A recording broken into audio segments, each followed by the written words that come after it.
O programa Conversando Direito está de volta, discutindo sobre terceirização com o desembargador do Tribunal Regional do Trabalho, Dr. Fernando Rios Neto, e o advogado Dr. Lázaro Pontes, que trabalha com empresários. Desembargador, como o senhor disse no bloco anterior, existem muitas discussões que agora estão sendo travadas tanto no âmbito do Poder Legislativo, quanto também com os sindicatos e as pessoas. E é muito importante que as pessoas tomem conhecimento desse processo para, de alguma forma, também contribuírem. Existe receio de que as pessoas percam as garantias trabalhistas ao serem terceirizadas, mas eu perguntaria ao doutor Lázaro, qual seria a vantagem para o empregado? A vantagem é que a especialização se aumenta. A partir do momento da terceirização, as empresas praticamente elas têm a sua questão, que é os objetivos da sua empresa, e as profissões, cria-se honestidade em cima disso, aonde que cada profissão se especializa mais para se fazer face ao que a empresa se propõe. Esse é o momento. E aumenta realmente, há uma corrente entendendo de que vai diminuir, pelo contrário, os postos de trabalho. Eu entendo diferente, eu acredito pelo contrário, vai aumentar os postos de trabalho, porque as empresas vão produzir mais, a equiparação, em termos de equiparação salarial, serão idênticas, não haverá, o projeto de lei já contempla isso. Pelo contrário, eu entendo que quem ganha com isso, a empresa e o empregado. Todos os dois têm a ganhar. Claro que existem umas discussões que se pode realmente colocar, a questão da solidariedade, é uma discussão, mas todas elas, até hoje, nós temos hoje uma discussão que não chegamos porque há nada onde que não há regulamentação. É isso que nós não podemos continuar. Fazer com que debata o assunto e coloque realmente em prática uma situação que hoje, no mundo moderno do trabalho, está colocado como produção de trabalho. Desembargador, quem é contra a terceirização fala muito na possibilidade de uma certa fragilização do aspecto segurança do trabalho, em que a empresa principal, aquela que tem o potencial econômico de arcar com todos os custos para a garantia da segurança do trabalho, haveria um prejuízo também dos débitos trabalhistas, caso não haja solidariedade. O que o senhor pensa sobre isso? Realmente, o quadro, com esse nível de terceirização que já temos até aqui, mesmo não se permitindo na atividade fim da empresa tomadora, já é um índice altíssimo, por exemplo, de acidente de trabalho. Né? O acidente de trabalho é muito maior com os trabalhadores terceirizados. Por outro lado, também, na garantia dos créditos trabalhistas dos trabalhadores, ou seja, dos direitos trabalhistas dos trabalhadores, essa garantia é menor, porque na responsabilidade subsidiária, o trabalhador ele tem que mover ação contra as duas empresas, mas ele só pode chegar na execução em desfavor da empresa tomadora, a principal, a que beneficiou do serviço dele, ele só pode chegar lá depois que ele esgotar os meios de recebimento de seus créditos perante a intermediária. Agora, o que acontece? Normalmente essas empresas que prestam serviço, essas empresas que a gente chama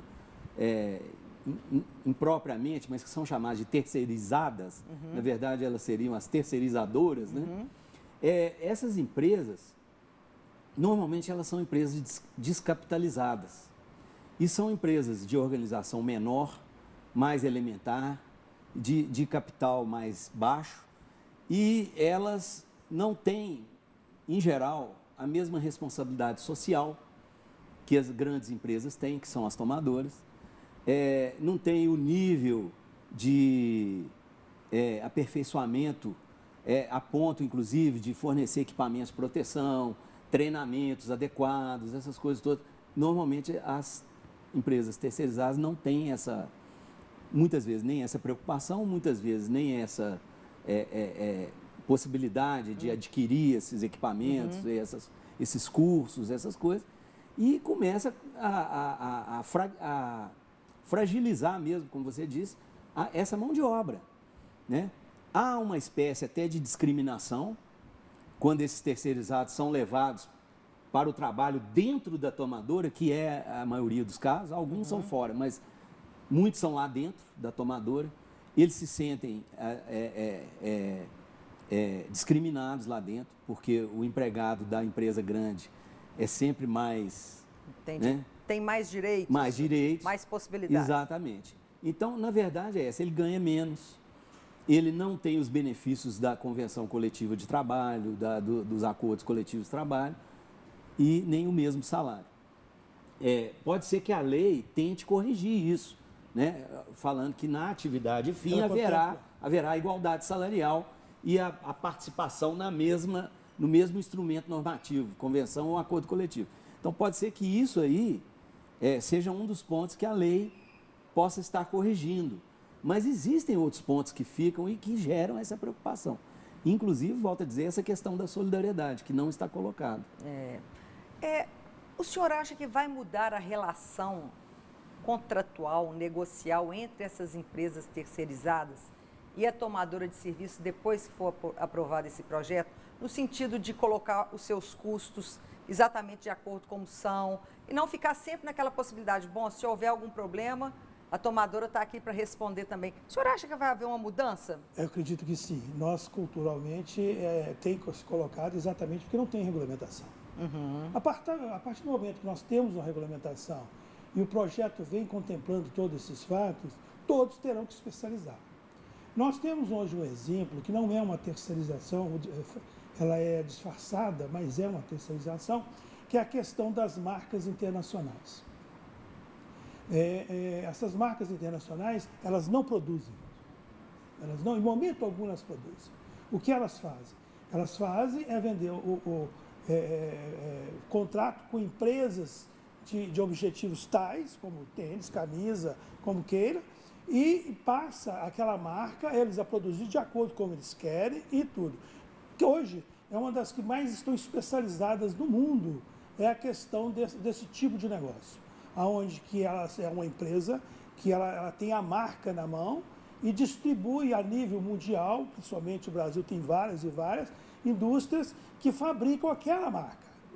É uma terceirização disfarçada, mas no sentido de que há um contrato, elas fabricam exatamente o que a marca quer. Então, elas estão hoje muito especializadas. É o que eu acredito que vem acontecer com esse projeto, no sentido futuro, de que o empregado se especialize mais, o empregador se especializa mais, e as empresas, logicamente, ganham com isso, os empregados ganham, e, logicamente, a produção vem aumentar no sentido de melhorar salários, melhorar condições de trabalho, inclusive a questão de refeitório, que é uma coisa, a lei até contempla isso hoje, exatamente, que deve ser no mesmo local, não haver diferenciação entre a empresa tomadora e a empresa tomadora e a empresa prestadora. Exatamente, esse é o projeto. O projeto pode haver correções? Pode, mas desde que realmente colocado e que nós colocamos uma regulamentação no fato que hoje está com uma insegurança jurídica de todo o tamanho na nossa frente. Há um receio de desemprego com a terceirização. O senhor acha possível? Acredito que não há, a princípio, esse receio, não. Eu acho que o emprego ou o desemprego, eles vão ocorrer independentemente disso. Tendo terceirização ou não. Quer dizer, se a tomadora precisa daquele trabalho, ou ela vai fazer terceirizando, ou ela vai fazer com empregados diretos, contratando diretamente. Entendi. Quer dizer, então aí o problema é que ela hoje está podendo conjugar, né, as suas avaliações de custos e de lucratividade, contando com uma determinada terceirização. Com a lei, pode ser que ela conte com uma terceirização mais ampla, uma possibilidade maior. E, normalmente, elas buscam a terceirização para baratear custos. E isso, é claro, que é ruim para o trabalhador. É bom para o empresário, mas é ruim para o trabalhador. Por outro lado, o senhor acha que isso pode fomentar também novos empresários com possibilidades de terceirização de atividade meio e fim? O senhor acha isso? Pelo contrário,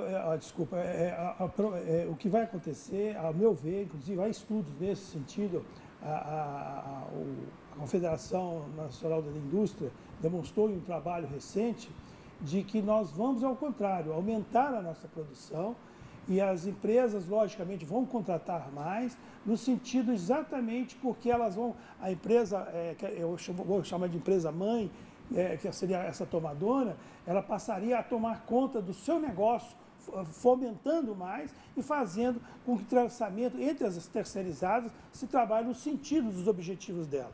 E aí aumenta realmente e fomenta esse trabalho de fazer como, por exemplo, uma indústria automobilística montadora. Ela, logicamente, ela vai ter várias e várias terceirizadas e o produto final vai sair em cima do que ela produz, pensando mais no seu produto e as terceirizadas trabalhando com mais especialidade no que os objetivos daquela empresa. Bom, o programa chegou ao fim, mas acho que foi muito importante para esclarecer as pessoas desse importante projeto que está em tramitação. Agradeço a participação dos senhores. Muito obrigado. Eu que agradeço também. O programa Conversando Direito volta na próxima semana, sexta-feira, às 19h30 da noite. Até lá!